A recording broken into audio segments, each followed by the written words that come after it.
Here's the glassware and apparatus and chemicals for the standardization of acid and base solutions. And what we're going to do is we're going to start with standardizing the sodium hydroxide with the potassium hydrogen phthalate, the KHP. So we're going to find out exactly what's in here. And then we're going to use, now that once we know this, we're going to use this concentration of sodium hydroxide to standardize the HCl and the acetic acid.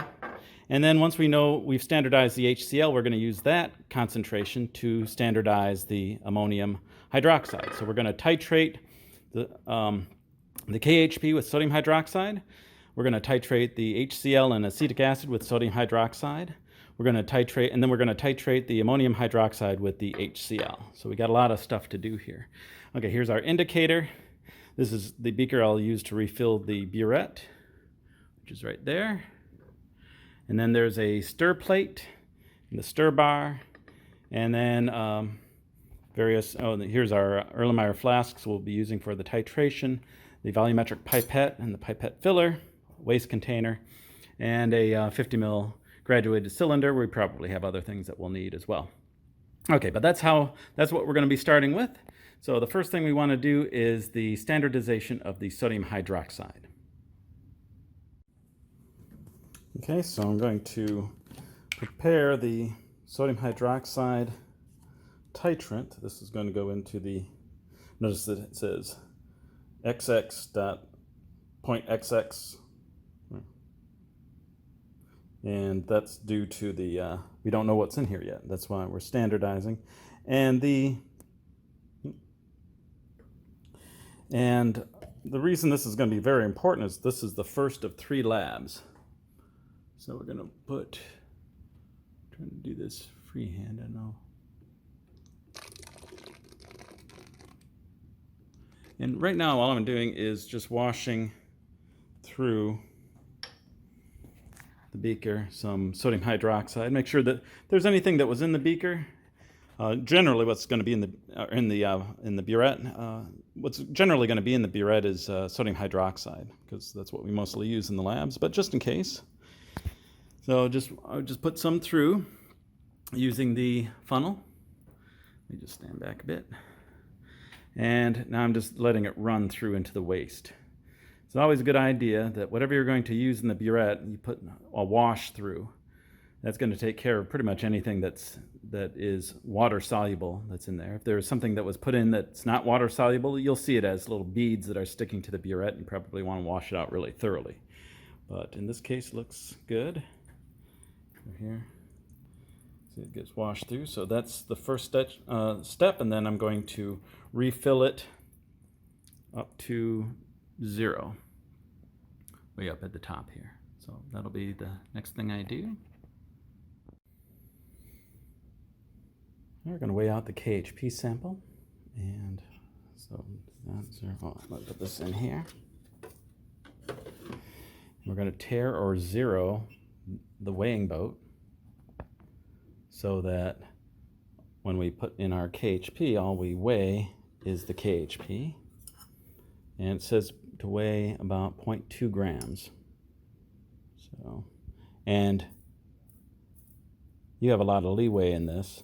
It can actually be any amount, but if you go too high, you'll use up way too much of the sodium hydroxide. You'll have to refill the burette.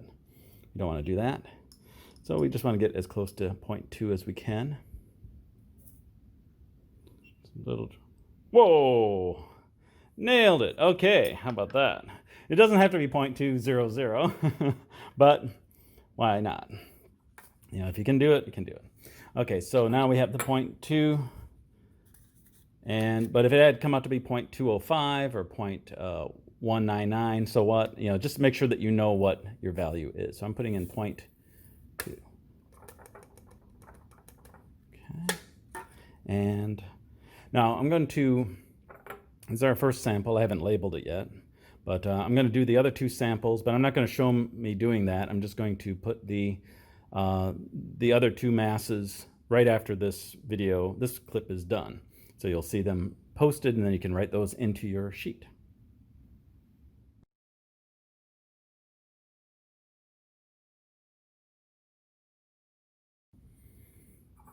So here's the first sample, it's 0.2 grams. And I'm going to add in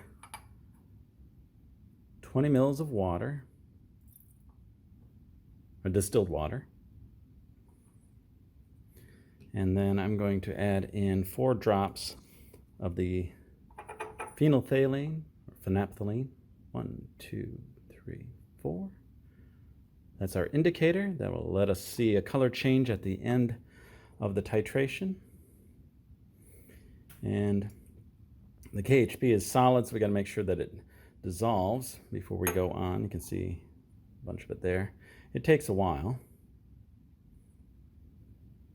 And you can actually have a few little grains in there when you start the titration. You just got to make sure that you're stirring it up. And we have a stir plate, so that won't be a problem. Yeah, so most of it's gone. Just do it a little bit longer just so you can see that it will be going in. Yeah. Okay. And so we'll get this on the stir plate and get ready to do the first titration. Okay, so here's our sample. And we got our stir bar. Slide this down the side so it doesn't splash. And then this goes onto the stir plate. You see it was already a little bit on, so you can see that knob here. Just turn it on. There's not a lot of liquid in there, so we don't want this going too fast. That's going to keep it stirring. So as we add in the sample, it's going to be mixed almost immediately. Put this up here. So might as well just do this. Bring this down a little bit. So you can do this just swirling, put it in swirling. We've done that before, but this is a nicer way. Now I've got it going in. And because it's stirring so fast, let me see if I can't shut this off for a second. You can see that the color is building up. I'm going to stop that. And then we'll do it again here. So you can see. And the color will disappear on its own as the liquid is swirling around, but this makes it go a lot faster. So I want to do that so you can, because with it stirring like this, it's going to be hard to see any color at all because it's going to instantly be stirred away until we get towards the end. So I'm going to turn this on. And like you can see, so it's get really fast droplets here. It's not a stream yet. And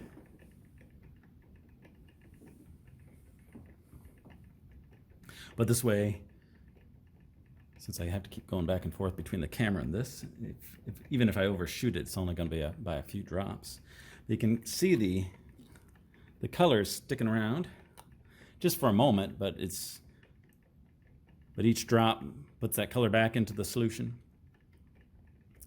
And now it's staying around longer and longer, so we're going to stop here. All right, so I'm just going to put in, whoops, I thought I overshot it. So that's good. Just a little. Each of the burettes is a little bit different in how sensitive it is. Okay, there we go. As far as letting the solution in. So this one is really touchy, but not too bad. You can see that we're at the end point. You can see that the color of it is very light. That's what we want. We don't want it to be fluorescent. Seem like it's almost glow in the dark. So it's light. So we're doing pretty good. So I'm going to read off I'll show the volume in a second. Now, but I do want to show you one thing here. When we are done, when you want to extract that stir bar, you use what's called a stir bar extractor. That's what it's actually called. So you put this here, and it grabs a hold of it, and that way you can wash it off, and you don't have to be trying to grab that out of there. So this is a stir bar extractor. So I'll get a water bottle, wash this off, and then I'll do the next two samples. All right, here's the volume of sodium hydroxide used for the first KHP titration. I'll be listing this one and the volumes for the other two KHP runs as well.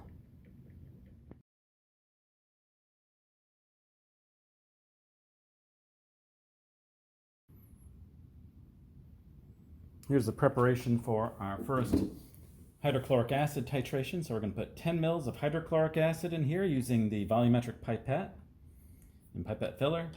We're going to add 20 mils of water and then 4 drops of the indicator and our stir bar, and then we're going to do the same thing we did before for the KHP.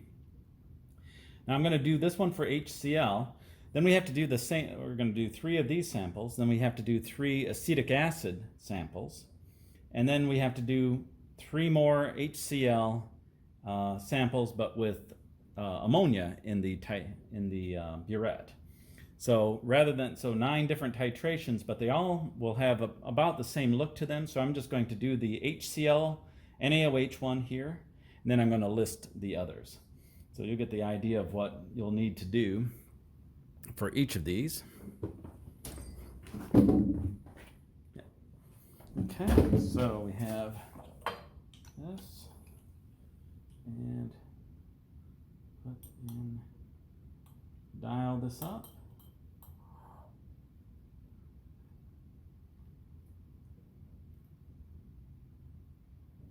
And we're trying to reach a point here for that little line.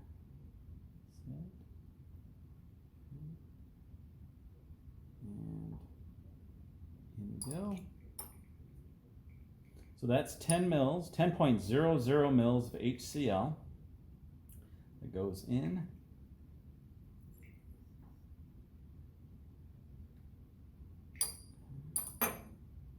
This somewhere. Okay. And then put in 50 mils of water, or 20 mils of water from a 50 mil graduated cylinder. And then we're going to put in 4 drops of the indicator. 1, 2, 3, 4. And it's all in solution, so it doesn't take long to mix it.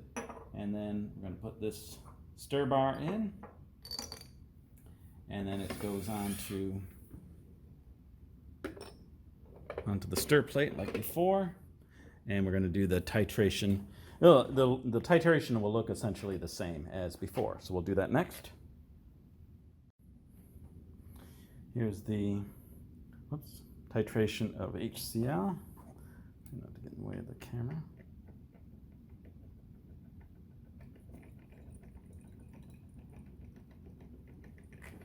It's running smoothly, and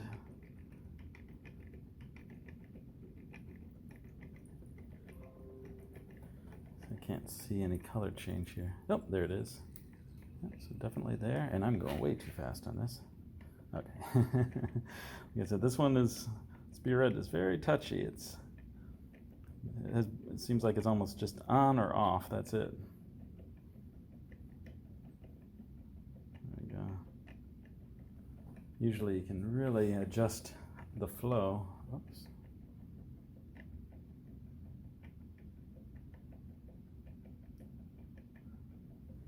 And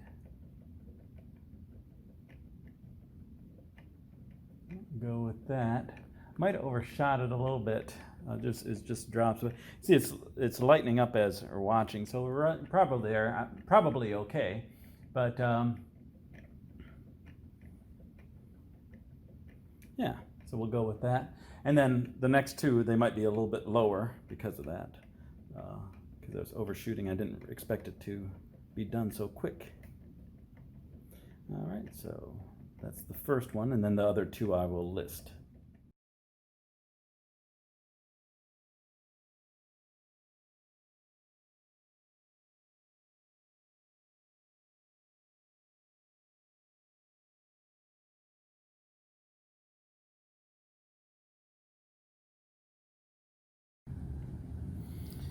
All right, so I'm going to do out one of each type of calculation that you're going to have to do, but you're going to do 3 of each.